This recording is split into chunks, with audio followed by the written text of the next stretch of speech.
It's now been revealed that the National Spying Agency spied on the personal cell phone of the future Pope and other high-level Vatican officials during conclave. That's when the child molesting gang votes on who their top child molester protector will be. These revelations come again from Edward Snowden, saying that the NSA was investigating several different categories. They wanted to know what the Vatican's leadership intentions were, any threats to the financial system, or foreign policy objectives, and human rights. You know, they couldn't just, maybe phone call the Vatican and ask them what their objectives were. No, our friends at the National Spying Agency, the National Security Agency, just need to tap the personal cell phone of the Pope to find out what his political intentions are.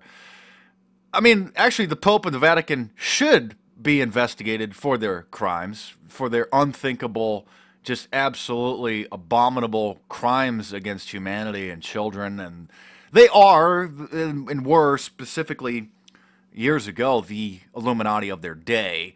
Of course, it's sort of morphed into a more political and informational Illuminati. But the Vatican does remain the core of a spiritual Illuminati today. Of course, taking Jesus' message and then packaging it up and burying it and twisting it and perverting it and selling it. They're the modern-day Pharisees, the same people that Jesus tried to denounce. They did the same thing as the Pharisees. Of course, Pope Francis is a Jesuit. The Jesuits is the Illuminati of their day, started in 1540. By Ignatius Loyola, and they were and continue to be just a psychotic, militant, secret society of Vatican-obsessed, in my opinion, child molesters to some extent, who do everything that they can to maintain the Vatican's power. Especially during the Protestant Reformation, the Vatican was very upset that people could actually, read a Bible themselves or just pray to God themselves instead of praying to a pope or a priest. So they were very upset about the Protestant Reformation, so the Jesuits did everything that they could to try to keep everybody dumb, to keep everybody dumbed down, to prevent them from learning how to read, so that the Vatican had the godlike power. But anyway, a whole other issue. Sorry to get off on that tangent, but just don't want people to think that I'm defending this just absolutely disgusting organization, the Vatican.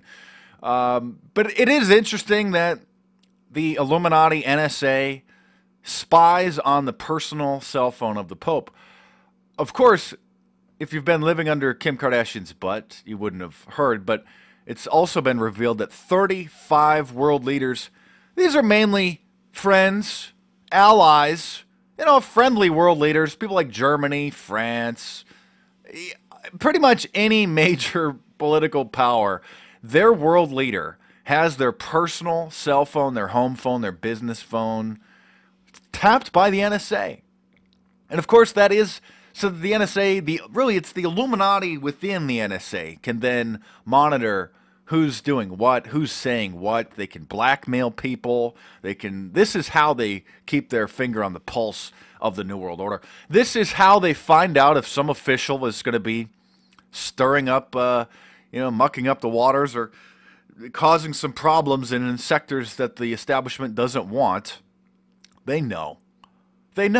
Some senator starts talking keywords in their phone conversations, the NSA can pick that up. But for those too ignorant to understand, just let it be known that's how powerful the NSA is. They tap the cell phone of the Pope just to find out what's going on. So again, so they can blackmail everybody. Of course, it's old news now that the NSA contractors use their power to spy on their lovers.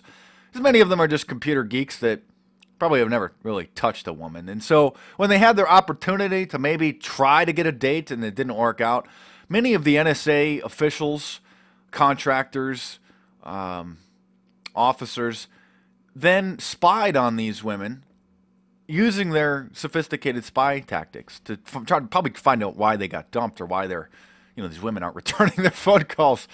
So this is probably good education for them. But nonetheless, that power is absolutely creepy. You're talking about stalking on a whole new level. So don't say I didn't told you so. And if you're just coming up to speed on these things, if you're just coming of age, I highly recommend that you read my 2011 book, Big Brother, The Orwellian Nightmare Come True. It's in paperback only on Amazon.com. It's not in stores. Get it on your favorite e-reader device, too.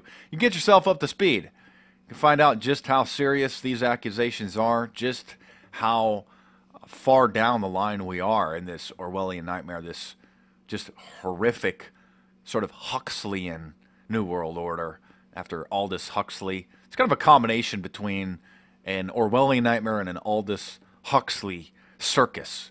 So I'll be, as I explained in Big Brother, The Orwellian Nightmare Come True. But for those who had any doubt, your trusted national spying agency officials tapped the personal cell. I mean, could you imagine you're the president of one of these major countries, a prime minister of one of these friendly, powerful countries, and everything that you say is being recorded by the Illuminati NSA controllers.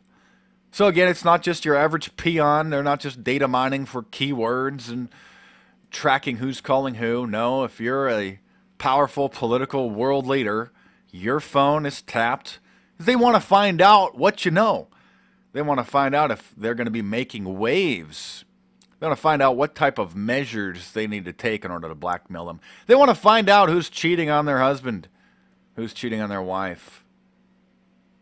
You see, I don't even want to know what the Pope is doing and what's going on in the Vatican. I would be more than horrified to even begin to learn the crimes that those just disgusting Illuminati Satanists are involved with over there. So your friends at the National Spying Agency know. They probably get off on it. They probably like listening into the personal phone calls of the priests bragging about the children that they've abused. That is probably one of the key highlights of the NSA's day. So anyway, that's the news.